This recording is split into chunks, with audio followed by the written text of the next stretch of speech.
अस्सलाम वालेकुम everyone, this is Peerzada Munir and welcome to Broadvision classes. Dear students, हमने previous lecture में देखा प्रीपोजिशन क्या होता है और उसके बारे में एक बेसिक इंट्रोडक्शन लिया था। और आज हम जो है कुछ ऐसे प्रीपोजिशंस के बारे में डिस्कस करेंगे जो कभी हमें कंफ्यूज करते हैं यूज़ करने में। तो उसको देखने से पहले हम थोड़ा एक बार फिर एक क्विक रिवीजन करते हैं कि प्रीपोजिशन क्या होता है। हमने बोला था कि प्रीपोजिशन जो है वो ऐसे वर्ड्स होते हैं जो लिंक करते हैं एक नाउन को एक दूसरे नाउन के साथ, या एडजेक्टिव को दूसरे किसी नाउन के साथ, या नाउन को किसी वर्ब के साथ लिंक करते हैं। और हमने उसके साथ बोला था कि ये ऐसे वर्ड्स होते हैं, प्रीपोजिशन ऐसा वर्ड होता है जो टाइम, लोकेशन, पोजीशन या कोई प्लेस के बारे में बताता है और सेंटेंस को कंप्लीट करने में हेल्प करता है। तो ये हमने अपने प्रीवियस लेक्चर में देखा था। अगर अभी तक आपने हमारे उस लेक्चर को नहीं देखा है, आप हमारे YouTube चैनल पे ब्रॉडविजन क्लास पे विजिट करके उस लेक्चर को देख सकते हैं। और उसके साथ अगर आपको हमारे वीडियोस जो है हेल्पफुल लगते हैं तो आप हमारे चैनल को सब्सक्राइब भी कर सकते हैं। तो चलिए आज का टॉपिक देखते हैं। आज कुछ इंपॉर्टेंट प्रीपोजिशंस, जैसे हम कहाँ आन का यूज़ करेंगे, कहाँ आंटो का यूज़ करेंगे, कहाँ इंटो का कहाँ यूज़ करेंगे, ओवर का कहाँ यूज़ करेंगे, अबाव का कहाँ यूज़ करेंगे, अंडर का कहाँ करेंगे, बिलो का कहाँ करेंगे, ऐसे ही थ्रो का कहाँ करेंगे, अक्रॉस का कहाँ करेंगे, बिटवीन का कहाँ करेंगे, अमंग का कहाँ करेंगे, इन का कहाँ करेंगे, ऐड का कहाँ करेंगे। ये कुछ ऐसे प्रीपोजिशंस हैं जिनके यूज़ करने में हम कभी कंफ्यूज हो जाते हैं। जैसे अब समझते कैसे इनको, हम पहले ऑन और आंटो को समझते हैं।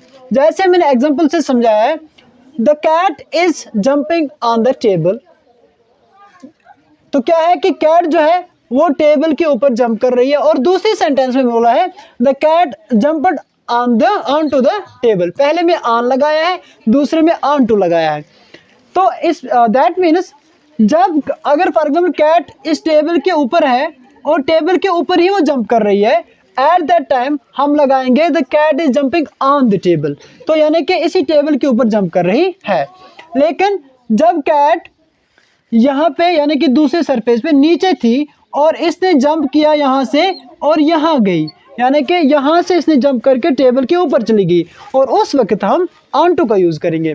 दैट मीन्स क्या डिफरेंस यहाँ पे है, जब सरफेस के ऊपर जंप कर रही थी कैट, यानी कि वो वहीं पे थी और पोजीशन उसने सरफेस को चेंज नहीं किया तो हमने ऑन को यूज़ किया।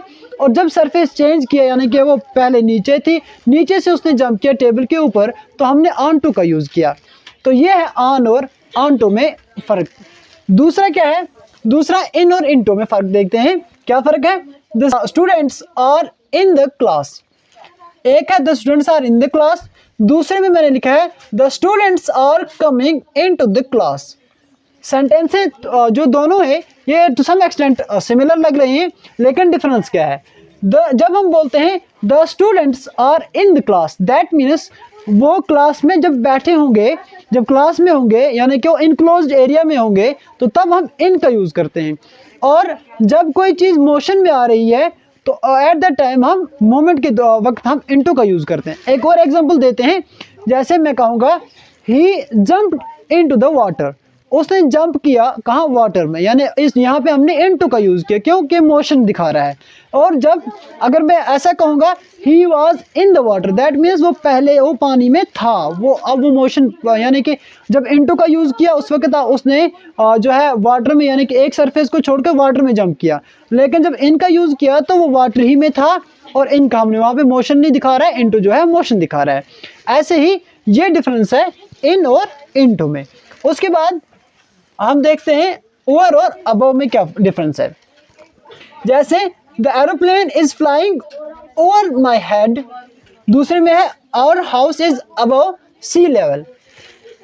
जब कोई चीज़ बराबर में, यानी कि इंसान, जैसे मैंने बोला the aeroplane is flying over my head, यानी कि इस वक्त जो एरोप्लेन है ये मेरे हेड के सीध में ऊपर है, यानी जब बराबर सीध में कोई चीज़ होगी तब हम ओवर का यूज़ करते हैं। और जब कोई चीज़, किसी चीज़ का हम कंपैरिजन बता रहे होते हैं, यानी कि मैं ऐसा कहूँगा वो, लेकिन वो सीध में नहीं है, जैसे हम कहते हैं the my house is above sea level, यानी कि सी लेवल कंपेयर करके हम बता रहे हैं कि मेरा हाउस जो है वो सी लेवल के कंपेरिजन में वो ऊंचाई पे है। तो ऐसे ही जब हम कंपेरिजन की दो चीज़ों का करेंगे, एक और एग्जांपल से समझते हैं।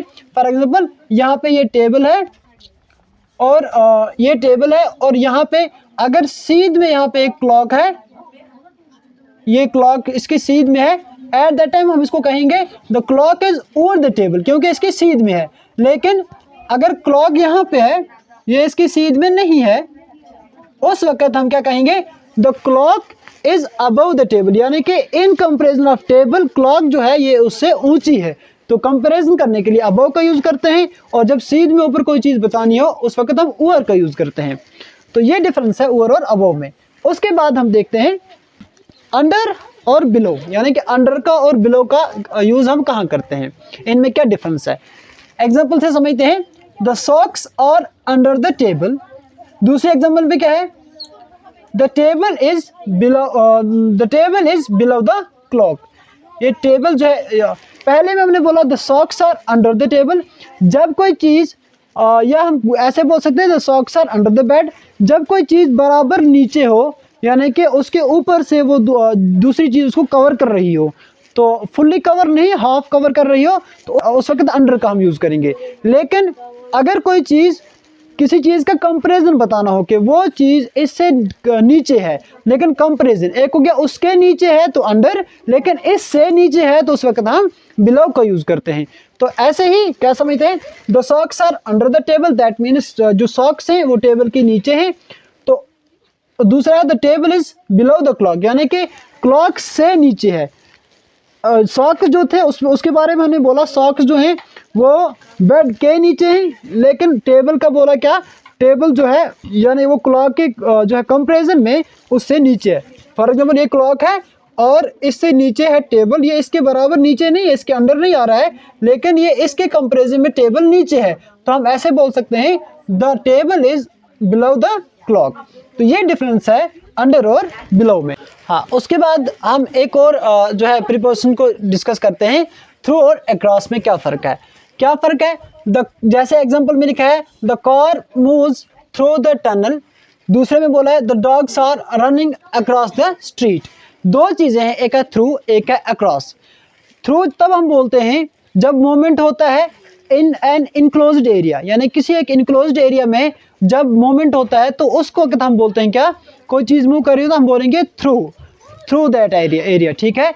जैसे मैंने एग्जांपल में क्या लिखा है कि the car moves through the tunnel, car जो है वो टनल के बीच मूव कर रही है यानी चल रही है, दैट मीन्स टनल के थ्रू चल रही है। तो उस वक्त टनल जो है, टनल को एक इनक्लोज्ड एरिया होता है, इसीलिए हम थ्रू का यूज़ करते हैं। लेकिन जब हम यहाँ पे क्या है, दूसरी जगह पे the dogs are running across the street, dogs जो हैं वो रन कर रहे हैं, दौड़ रहे हैं, कहाँ, स्ट्रीट, गलियों में, एक गली में, दैट मीन्स यानी कि डॉग्स रन कर रहे हैं। लेकिन ये जो स्ट्रीट है ये एक ओपन एरिया है, ये कोई इनक्लोज्ड एरिया नहीं है।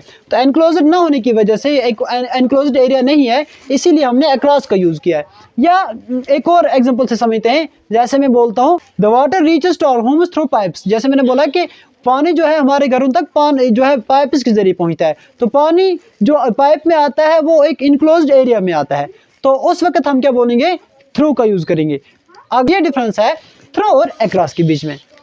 ऐसे ही उसके बाद देखते हैं बिटवीन और अमंग के बीच में क्या फ़र्क है। एग्जाम्पल से समझते हैं, I distributed the sweets between two children, यहाँ पे बिटवीन का यूज़ किया, और दूसरे में I distributed the sweets among children. तो क्या फ़र्क है, जब मैंने टू लगाया तो किस सामने बिटवीन लगाया, जब मैंने चिल्ड्रन ही लगाया सिर्फ तो उसके सामने अमंग लगाया।